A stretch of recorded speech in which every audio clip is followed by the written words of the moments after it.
ನಿಮ್ಮ ಪ್ರವಾಸ ಪಟ್ಟಿಯಲ್ಲಿ ಗೋಕಾಕ್ ಫಾಲ್ಸ್ ಹೆಸರು ಸೇರಿಸಿಕೊಳ್ಳಿ. ಕರ್ನಾಟಕದ ನಯಾಗರ ಎಂದೇ ಪ್ರಖ್ಯಾತಿ ಪಡೆದಿರುವ ಗೋಕಾಕ್ ಫಾಲ್ಸ್ನಲ್ಲಿ ಜಲ ವೈಭವ ರಮಣೀಯವಾಗಿದೆ. ಬನ್ನಿ ಫಾಲ್ಸ್ ಹಿನ್ನೆಲೆ ಹಾಗೂ ಗೋಕಾಕ್ ಕರದಂಟು ಸ್ವೀಟ್ ಬಗ್ಗೆ ಜೊತೆಗೆ ಅಲ್ಲಿ ನೀವು ಏನೆಲ್ಲ ನೋಡಬಹುದು, ಎಂಜಾಯ್ ಮಾಡಬಹುದು. ಹಾಗಾದ್ರೆ ನೀವು ಟ್ರಿಪ್ ಹೋಗೋಕೆ ಪ್ಲಾನ್ ಮಾಡಿ. ನಮ್ಮ ಕರ್ನಾಟಕದಲ್ಲಿ ಸಾಕಷ್ಟು ಜಲಪಾತಗಳಿವೆ. ಒಂದೊಂದು ಜಲಪಾತಗಳು ತಮ್ಮ ಶ್ರೀಮಂತಿಕ ಪ್ರಾಕೃತಿಕ ಸೌಂದರ್ಯದಿಂದ ಹೆಸರುವಾಸಿಯಾಗಿದೆ. ವಾರಾಂತ್ಯ, ರಜೆ ಅಥವಾ ಮಳೆಗಾಲದ ಸಮಯದಲ್ಲಿ ಜನರು ಜಲಪಾತದ ಸೌಂದರ್ಯವನ್ನ ಸವಿಯಕ್ಕೆ ಬಯಸ್ತಾರೆ. ಈ ಬೃಹತ್ ಜಲಪಾತವು 170 ಮೀಟರ್ ಎತ್ತರದಿಂದ ಧುಮ್ಮುಕುವ ದೃಶ್ಯ ಅದ್ಭುತ ಅಂತ ಹೇಳಬಹುದು. ನೇತಾಡುವ ಹಗ್ಗದ ತೂಗು ಸೇತುವೆಯನ್ನು ಹೊಂದಿದೆ. ಕರ್ನಾಟಕದ 2ನೇ ಅತಿ ದೊಡ್ಡ ಜಲಪಾತ ಅಂತ ಹೆಸರುವಾಸಿಯಾಗಿರುವ ಗೋಕಾಕ್ ಜಲಪಾತ ನೋಡುವುದೇ ಅತ್ಯಂತ ಚಂದ. ಅದರಲ್ಲೂ ಮಳೆಗಾಲದ ಸಂದರ್ಭದಲ್ಲಿ ಹೆಚ್ಚಿನ ಪ್ರಮಾಣದಲ್ಲಿ ನೀರು ಬರುವ ಕಾರಣ ಜಲವೈಭವ ಇಮ್ಮಡಿಯಾಗುತ್ತೆ. ಬೆಳಗಾವಿಯಿಂದ ಕೇವಲ 60 ಕಿಲೋಮೀಟರ್ ದೂರದಲ್ಲಿದೆ. ಗೋಕಾಕ್ ಜಲಪಾತವು ಗೋಕಿ ಎಂಬ ನದಿಯಿಂದ ತನ್ನ ಹೆಸರನ್ನ ಪಡ್ಕೊಂಡಿದೆ.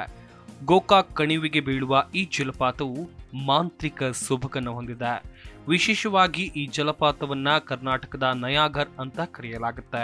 ಕಾರಣ ಇದು US ನಲ್ಲಿರುವ ನಯಾಗರ್ ಜಲಪಾತಕ್ಕೆ ಹೋಲುತ್ತೆ. ಬೆಳಗಾವಿ ನಗರ ಸೇರಿದಂತೆ ಮಹಾರಾಷ್ಟ್ರ, ಬಾಗಲಕೋಟೆ, ವಿಜಯಪುರ, ಧಾರವಾಡ ಸೇರಿದಂತೆ ದೂರದ ಊರುಗಳಿಂದ ಪ್ರವಾಸಿಗರು ಆಗಮಿಸಿ ಫಾಲ್ಸ್ ವೀಕ್ಷಣೆ ಮಾಡಿ ಎಂಜಾಯ್ ಮಾಡ್ತಾರೆ. ಗೋಕಾಕ್ ಜಲಪಾತದ ಇತಿಹಾಸ. ಗೋಕಾಕ್ ಜಲಪಾತವು ತನ್ನದೇ ಆದ ಇತಿಹಾಸ ಹಾಗೇನೆ ಮಹತ್ವವನ್ನು ಹೊಂದಿದೆ. 1853ರ ಸಮಯದಲ್ಲಿ ಈ ಜಲಪಾತವು ಹೆಚ್ಚಿನ ಜನಪ್ರಿಯತೆ ಗಳಿಸಿತು. 1887ರಲ್ಲಿ ಫೋರ್ಬ್ಸ್ ಗೋಕಾಕ್ ಸ್ಪಿನ್ನಿಂಗ್ ಮಿಲ್ ಜಲಪಾತದ ಬಳಿ ಸ್ಥಾಪಿಸಲಾಯಿತು.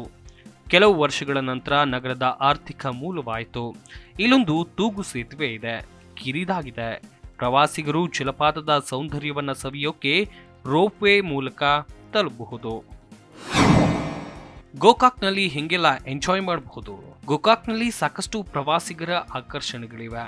ಅವುಗಳಲ್ಲಿ ವ್ಯೂ ಪಾಯಿಂಟ್ ಕೂಡ ಒಂದಾಗಿದೆ. ಇಲ್ಲಿ ನಿಂತು ಜಲಪಾತದ ಮಾಂತ್ರಿಕ ಸೊಬಗನ್ನ ಕ್ಯಾಮೆರಾದಲ್ಲಿ ಕ್ಲಿಕ್ಕಿಸಿಕೊಳ್ಳಬಹುದು. ಪ್ರವಾಸಿಗರು ಜಲಪಾತದ ಬಳಿ 1-2 ಗಂಟೆಗಳ ಕಾಲ ವೀಕ್ಷಣೆಯನ್ನ ಆನಂದಿಸೋಕೆ ಅವಕಾಶ ಇದೆ. ಗೋಕಾಕ್ ಜಲಪಾತದಿಂದ ಕೆಲವು ಕಿಲೋಮೀಟರ್ ದೂರದಲ್ಲಿ ಗೊಡ್ಚಿನಮಲ್ಕಿ ಎಂಬ ಮತ್ತೊಂದು ಜಲಪಾತ ಇದೆ. ನೀವು ಅಲ್ಲಿಗೆ ಭೇಟಿ ನೀಡಬಹುದು. ಗೋಕಾಕ್ ಜಲಪಾತವನ್ನ ವಿಶೇಷವಾಗಿ ಕರ್ನಾಟಕದ ನಯಾಗರ್ ಅಂತ ಕರೀತಾರೆ. ಈ ಪ್ರದೇಶದಲ್ಲಿ ಹೇರಳವಾಗಿ ಗೋಕಿ ಮರಗಳು ಕಂಡುಬರುತ್ತೆ. ತನ್ನ ಆಹ್ಲಾದಕರ ನೋಟದಿಂದ ಹಾಗೂ ಆಕಾರದಿಂದ ಜಲಪಾತದ ನೀರು ಧರೆಗೆ ಬೀಳುತ್ತೆ. ನಮ್ಮ ಕರುನಾಡಿನ ಜನರು ಜೀವನದಲ್ಲಿ ಒಮ್ಮೆ ಸಂದರ್ಶಿಸಲೇಬೇಕಾದ ತಾಣಗಳಲ್ಲಿ ಈ ಗೋಕಾಕ್ ಜಲಪಾತವು ಒಂದು. ಗೋಕಾಕ್ ಕರದಂಟು ಹುಟ್ಟಿದ ಹೀಗೆ ಗೋಕಾಕ್ ಜೊತೆಗೆ ಬಿಡಿಸಲಾಗದಂತೆ ಗಂಟು ಹಾಕಿಕೊಂಡ ಕರದಂಟಿಗೆ ಶತಮಾನಗಳ ಇತಿಹಾಸ ಇದೆ. ಗೋಕಾಕಿನ ಅಜ್ಜ ಒಬ್ರು ಬೆಲ್ಲ, ಅಂಟು, ತುಪ್ಪ, ಒಣಹಣ್ಣು ಬೆರೆಸಿ ಚಕ್ಕೆ ರೀತಿಯ ಸಿಹಿ ಖಾದ್ಯ ತಯಾರಿಸಿದ್ರು. ಅದನ್ನ ಸುತ್ತ ಊರಿನ ಜಾತ್ರೆಗಳಲ್ಲಿ ಮಾರಾಟ ಮಾಡ್ತಿದ್ರಂತೆ. ಅವರ ಕೈರುಚಿಯ ಸ್ವಾದಕ್ಕೆ ಜನ ಮರಳಾದ್ರು. ಗೋಕಾಕ್ ಅಜ್ಜನ ಕರದಂಟಿಗೆ ಬೇಡಿಕೆಯೂ ಕೂಡ ಹೆಚ್ಚಾಗಿತ್ತು. ಹೀಗೆ ಗೋಕಾಕಿನ ಅಜ್ಜ ಆರಂಭಿಸಿದ ಕರದಂಟು ಇಂದು ರಾಷ್ಟ್ರ, ಅಂತಾರಾಷ್ಟ್ರ ಮಟ್ಟದಲ್ಲೂ ಖ್ಯಾತಿ ಪಡೆದಿದೆ. ನಿಸರ್ಗದತ್ತವಾಗಿ ಸಿಗುವ ಅಂಟನ್ನ ಬಳಸಿಕೊಂಡು ಈ ಖಾದ್ಯವನ್ನ ತಯಾರಿಸೋದು ಇದರ ವಿಶೇಷ.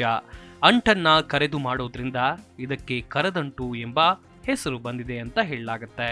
ಒಟ್ಟಿನಲ್ಲಿ ನಿಮ್ಮ ಒಂದಿಷ್ಟು ಬ್ಯುಸಿ ಶೆಡ್ಯೂಲ್ಡ್ ಕೆಲಸ, ಟ್ರಾಫಿಕ್, ಮಾನಸಿಕ ಒತ್ತಡಕ್ಕೆ ಬ್ರೇಕ್ ನೀಡೋಕೆ ಗೋಕಾಕ್ ಫಾಲ್ಸ್ಗೆ ಭೇಟಿ ನೀಡಿ. Bureau report, Zee Kannada news. Zee Kannada news ಈಗ ನಿಮ್ಮ ಮನೆಯಲ್ಲೇ ನೋಡಿ. ಎಲ್ಲ ಕೇಬಲ್ಗಳಲ್ಲಿ ಈಗ ಲಭ್ಯ. Sun Direct 292, Jio TV 1334, U digital 162, city cable 51, GTPL 17, Abhishek cables 821, rock line telecommunication 51, Shri Basaveshwara number 60, Vinayaka digital number 53, in digital number 896ರಲ್ಲಿ. ನಿಮ್ಮಿಸ್ತದ ಜಿ ಕನ್ನಡ ನ್ಯೂಸ್ ನೋಡಿ ಆನಂದಿಸಿ.